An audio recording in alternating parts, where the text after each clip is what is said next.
Burnout, ele existe ou ele não existe? Olha, independente desse debate, se ele existe ou não, a questão central aqui para mim, que eu acho que a gente tem que meditar, a gente tem que pensar sobre, é justamente em como nós temos pessoas adoecendo dentro dessa realidade do trabalho. Mas será que esse adoecimento que aparece dentro do trabalho é culpa só da pessoa? Não é? Enfim, é claro que é um tema mais longo, é um tema que eu não vou esgotá-lo, não é esse o meu objetivo, mas a gente precisa entender uma relação com o trabalho. O primeiro ponto importante aqui para a gente entender que o homem ele é um ser integral. O que isso quer dizer de forma simples?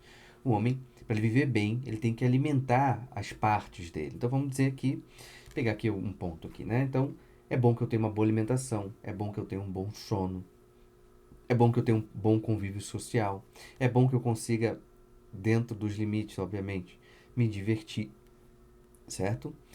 Enfim, e tantas outras coisas. Se um desses pontos ele começa a ficar não, assim, fica meio que morrendo, vamos dizer assim, porque ele não está sendo alimentado, então isso vai adoecendo esse sujeito de alguma maneira. Quando a gente pensa um pouco no burnout, quando a gente pensa que ele não é um simples cansaço, ele é um esgotamento, na verdade, a gente pode entendê-lo como um esgotamento que nasce na perda da medida, né? Ou seja, tem um excesso. E é interessante porque Aristóteles, lá atrás, na Ética Nicômaco, vai falar que a virtude está no meio e nas duas pontas, podemos colocar assim, há dois abismos do erro. O erro por excesso e o erro pela escassez. Então, no burnout me parece que tem um excesso de trabalho, creio que você vai concordar comigo. Então, é um cansaço de uma pessoa que vive para tudo, menos para ordenar a própria vida. E essa motivação é o grande ponto que a gente tem que investigar, que você tem que investigar. Por quê? Há muitas pessoas que, por uma certa fome de dinheiro, que a gente poderia até inclinar aqui para um vício importante, né, que atrapalha muito a vida da pessoa, que é a avareza, ela acaba jogando toda a sua energia no ato de trabalhar. E assim, as relações interpessoais começam a ficar é, mais problematizadas, não se desenvolve, pode ter afastamento. Se a gente pensar em casamento, um esfriamento, dependendo da situação, de contexto, separações, etc, etc, etc. A questão aqui também é que a gente precisa entender que há momentos que a gente precisa de fato se dedicar mais do que o normal. Mas se dedicar mais do que o normal não é necessariamente conseguir excluir todas as outras coisas na vida. Eu sei que não é fácil, eu não estou entrando aqui numa dinâmica que todo mundo tem o mesmo tempo para fazer, as mesmas condições para fazer, o mesmo tempo de trabalho, mas cada um dentro do seu contexto particular é chamado a conseguir olhar para esse todo e perceber que, opa, eu estou dando ênfase demais aqui, é importante que eu também alimente esse outro lado.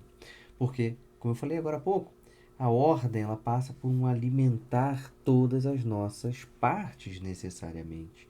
E é esse o cuidado que nós precisamos ter e é esse o cuidado que o mundo de hoje não tem. Não só com o trabalho, mas com tantas outras coisas. Parece que é sempre um excesso dentro de um tema específico.